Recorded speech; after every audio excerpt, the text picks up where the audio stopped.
박사님, 이제 아침에 일어날 때 허리가 안 아파요. 산책할 때는 무릎 걱정 안 해도 돼서 너무 좋아요. 허리와 무릎 관절 통증을 싹 없애신 81세 이상호님은 제 환자분이세요. 관절 통증 때문에 많이 고통스러워 하셨던 분인데요. 집에서 제가 말씀드린 방법을 실천하셨고 3개월 후 통증이 거짓말처럼 사라졌습니다. 하루 5분만 투자해서 장수하는 방법 지금부터 여러분께 알려드리겠습니다. 오늘부터 바로 집에서 하실 수 있습니다. 안녕하세요. 83세 현역 의사 김준호입니다. 오늘 아침에도 혹시 관절이 아프셨나요? 사실 저도 10년 전만 해도 매일 아침 눈을 뜨는 순간이 두려웠습니다. 이제 내 몸이 정말 끝나버린 걸까 하는 생각이 들 정도로 육체적, 정신적 고통이 컸지요. 그런데 믿기 어려울지 몰라도 지금 83세인 저는 여전히 병원 진료실에서 환자들을 직접 만납니다. 또 주말에는 친구들과 함께 등산과 낚시를 다닐 만큼 비교적 활기차게 지내고 있습니다. 사람들은 종종 저에게 도대체 어떻게 그런 일이 가능하냐고 묻습니다. 특별한 약초를 쓴 것도 아닙니다. 비싼 영양제를 복용한 것도 아니며 고급스럽고 복잡한 운동 프로그램을 따라 한 적도 없습니다. 그저 제가 평생 미처 챙기지 못했던, 아니 대다수 사람들이 무시하고 살아왔던 특정 신체 부위들을 제대로 관리했을 뿐이지요.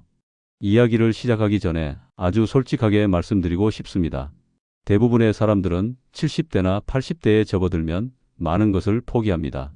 몸에 무리가 온다 싶으면 어쩔 수 없지, 이제 나도 나이가 들었는데 라고 체념하곤 합니다. 손주들과 뛰어놀 수 없음을 한탄하고 등산이나 여행 같은 소소한 취미도 어느 순간부터 접어버립니다. 때로는 내일 아침에 내가 과연 일어날 수 있을지 걱정하며 잠자리에 들죠. 이 마음 저도 절실하게 이해합니다.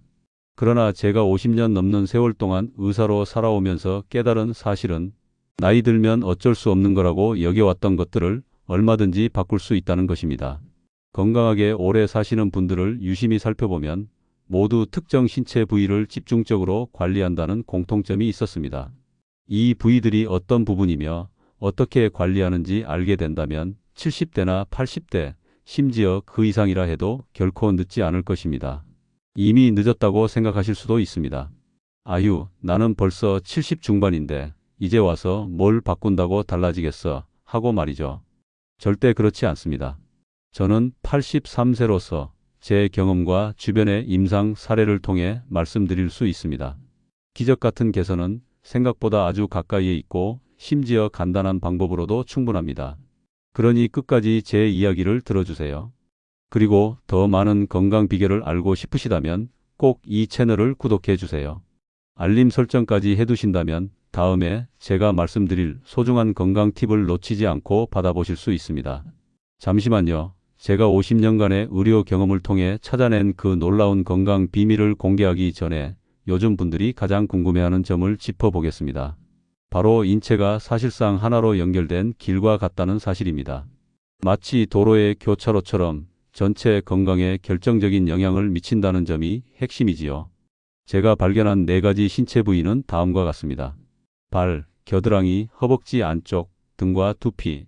이제부터 이 부위들이 왜 그렇게 중요한지, 그리고 구체적으로 어떻게 관리해야 하는지를 하나씩 나눠서 말씀드리겠습니다. 모두 어렵지 않은 방법들이니 천천히 따라와 보세요.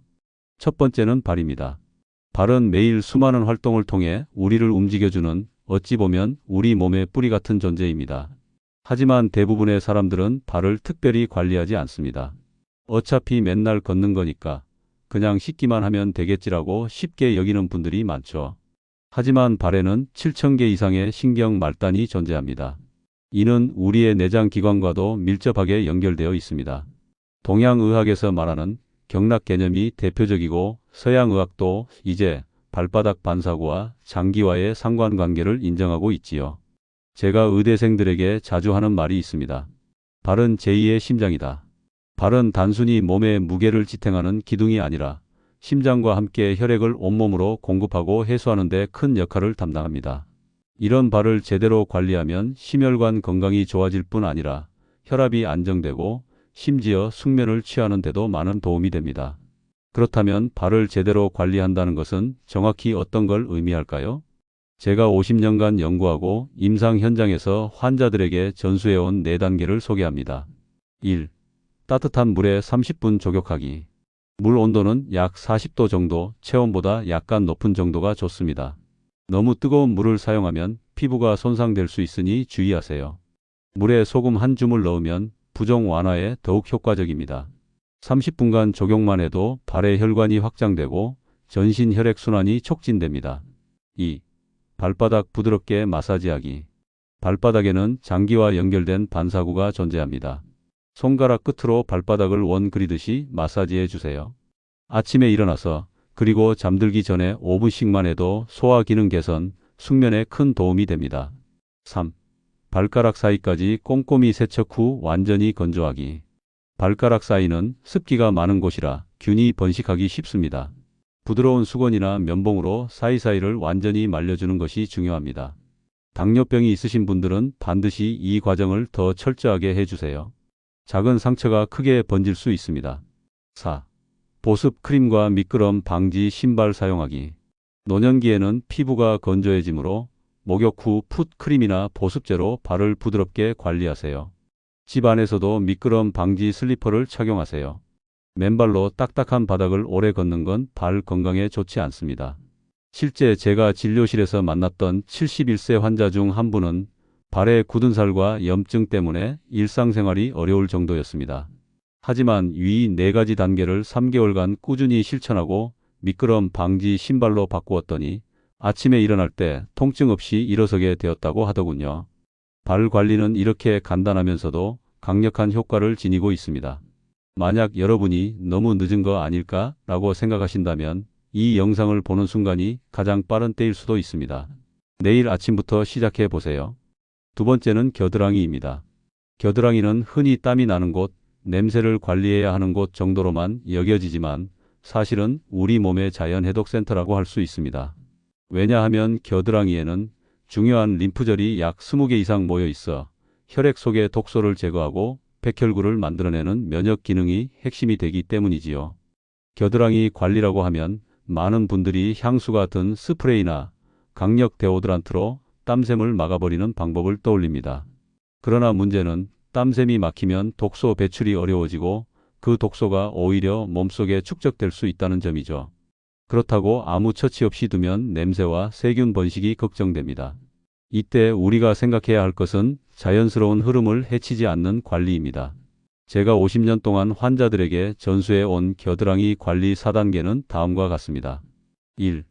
향이 없는 순한 비누로 부드럽게 세척하기. 화학 성분이 강한 바디워시나 비누는 겨드랑이의 자연 균형을 파괴합니다. 녹차 성분, 코코넛 오일 등 천연 성분 비누를 사용해 원을 그리듯 부드럽게 닦아주세요. 2. 샤워 후 완전히 건조하기. 겨드랑이는 습기가 차기 좋은 부위라 세균이 쉽게 번식합니다. 부드러운 수건이나 차가운 바람에 헤어드라이어로 완전히 말려주세요. 3. 자연 유래 성분의 데오도란트 사용하기. 알루미늄, 파라벤 등 화학 성분이 든 제품은 땀샘을 막아 장기적으로 면역 기능에 영향을 줄 수 있습니다. 베이킹소다, 코코넛 오일 혹은 물에 희석한 사과, 식초 같은 자연 데오도란트를 추천합니다. 4. 아침 2분 림프 마사지. 팔을 들어 겨드랑이 주변을 가슴 쪽으로 1분씩 마사지해 주세요. 림프절 순환이 활발해져 독소 배출과 면역 강화에 큰 도움이 됩니다. 이 단계를 꾸준히 실천한 분들 중에는 오랫동안 기관지염과 알레르기로 힘들어했던 72세 분도 계셨습니다. 기존에는 항생제나 스테로이드를 먹지 않으면 환절기를 나기가 어려웠는데 겨드랑이 관리를 시작한 뒤로는 면역력이 높아져 계절병 증상이 현저히 줄었다고 합니다. 겨드랑이는 단순한 땀구멍 정도로 여길 곳이 절대 아닙니다. 우리 몸의 자연 해독센터를 원활히 가동시키는 핵심 부위입니다. 70대, 80대 이후에도 면역력을 높이려면 지금부터라도 겨드랑이를 제대로 관리해 보세요. 세 번째는 허벅지 안쪽입니다. 많은 분들이 청결에 신경 쓰면서도 실제로 허벅지 안쪽까지는 꼼꼼히 관리하지 못하는 경우가 많습니다. 나이가 들수록 몸이 뻣뻣해져 손이 잘 닿지 않는 탓이 크죠. 하지만 허벅지 안쪽, 특히 사타구니 근처에는 우리 몸의 주요 혈관과 림프절이 집중되어 있습니다. 서양의학과 동양의학에서 모두 인정합니다. 이 부위의 순환 상태는 간 기능, 더 나아가 전신의 해독 기능에도 영향을 미칩니다. 허벅지 안쪽 혈류가 원활하지 않으면 다리가 자주 붓고 심지어 간 수치도 나빠질 수 있습니다. 제가 발견한 허벅지 안쪽 관리 방법은 다음과 같습니다. 1. 따뜻한 물과 순한 비누로 부드럽게 씻기. 목욕 시 이 부위를 종종 놓칩니다. 뻣뻣한 몸 때문에 잘 닿지 않는다면 긴 막대에 스펀지를 감아 사용해 보세요. 2. 통기성 좋은 면 소재 옷 착용. 습하고 따뜻한 부위라 피부 트러블이 발생하기 쉽습니다. 샤워 후 완전히 말린 뒤 면 혹은 마소재의 옷을 넉넉하게 입으세요. 3. 나비 자세 등 간단한 스트레칭. 나비 자세를 통해 허벅지 안쪽 근육을 풀어주세요. 침대에 누워서도 할 수 있는 변형 스트레칭을 추천합니다. 무릎을 옆으로 눕히기만 해도 효과적입니다. 4. 보습제와 파우더 사용. 허벅지 안쪽은 마찰이 많은 부위라 나이 들수록 건조하고 쉽게 갈라집니다. 샤워 후에 코코넛 오일, 바세린을 바르세요. 여름철엔 베이비 파우더로 땀과 마찰을 줄일 수 있습니다. 이렇게만 해도 다리 부종이나 만성 피로, 나아가 간 기능 개선에 도움이 됩니다. 실제로 81세 환자분은 매일 밤 다리가 저려 잠들기 어려웠습니다. 여러 병원에서 검사했지만 원인은 딱히 나오지 않았죠. 그런데 허벅지 안쪽 관리를 한 달 정도 꾸준히 했더니 다리 저림이 사라지고 간 수치도 정상으로 돌아왔습니다. 허벅지 안쪽은 단순히 피부가 아니라 전신의 주요 순환로가 밀집된 곳입니다. 70대, 80대 이후에도 활력을 유지하고 싶다면 지금부터라도 이 부위를 소홀히 대하지 마시길 바랍니다. 다음은 등과 두피입니다. 마지막, 많은 분들이 큰 관심을 두지 않는 부분이 바로 등과 두피입니다. 우리가 샤워할 때도 등은 손이 잘 닿지 않는 탓에 대충 넘기기 쉽습니다. 또 두피는 머리 감으면 끝 정도로 생각하기 마련이지요. 하지만 등과 두피는 우리 몸의 신경계와 뇌 건강에 직접적으로 연결된 중요한 부위입니다. 등 근육이 뭉치고 목이 뻣뻣해지면 뇌로 가는 혈류가 감소해 인지 기능과 기억력이 떨어질 수 있습니다. 두피도 마찬가지입니다. 두피의 혈액순환이 원활해야 두뇌가 충분한 영양과 산소를 공급받을 수 있지요. 제가 임상 현장에서 연구하고 실천해 본 결과 등 두피 관리는 생각보다 간단합니다. 1. 미지근한 물과 부드러운 브러쉬로 등을 씻어주기. 긴 손잡이가 달린 부드러운 브러쉬를 사용해 척추에서 바깥쪽으로 원을 그리며 씻어주세요. 너무 뜨거운 물은 피하고 미지근한 온도를 추천합니다. 2. 두피 마사지로 뇌 혈류 개선하기. 두피에는 매우 많은 혈관이 분포합니다. 아침 저녁 5분씩 손가락 끝으로 가볍게 원을 그리며 문질러 주세요. 샴푸할 때도 지그시 마사지하듯이 감으면 더욱 효과적입니다. 3. 아침 스트레칭으로 척추 유연성 유지. 척추는 신경계의 고속도로입니다. 나이가 들어 굳어지면 온몸에 신호 전달이 늦어질 수 있습니다. 간단히 머리를 좌우로 돌리고 어깨를 회전하며 침대에서도 가능하면 살짝 엉덩이를 들었다 내리는 동작만 해도 큰 도움이 됩니다. 4. 자기 전 5분 마사지. 잠자리에 들기 전 5분 목에서 허리까지 오일이나 크림을 사용해 부드럽게 문질러 주세요. 중추 신경계가 편안해지면서 숙면을 유도합니다. 75세 환자분은 평소 내가 요즘 치매가 오는 게 아닌가 싶을 정도로 기억력이 떨어지고 피곤함을 호소했습니다. 병원 검사에서는 치매 초기 증상이라기보다는 단순한 혈액순환 문제와 수면 부족으로 인한 인지력 저하로 판명되었지요. 제가 안내해드린 등두피 관리법을 2주간 실천하셨더니 머리가 맑아지는 느낌을 받으셨다고 했습니다. 가족들도 뭔가 달라졌다는 이야기를 할 만큼 말이죠. 등과 두피는 단순한 세척 부위가 아닙니다. 뇌로 향하는 통로를 지키고 기억력을 관리하는 중요한 부위입니다. 지금부터라도 철저하게 관리하시길 권합니다. 지금까지 살펴본 4대 관리 부위, 발, 겨드랑이, 허벅지 안쪽, 등과 두피. 이걸 다 어떻게 하지 너무 많아 보이는데 하고 겁먹을 수도 있습니다. 하지만 아주 작은 습관만 있으면 충분히 해결할 수 있습니다. 제가 50년 의사 생활을 통해 터득한 방법을 공유해 보겠습니다. 1. 요일별로 한 부위씩 관리하기.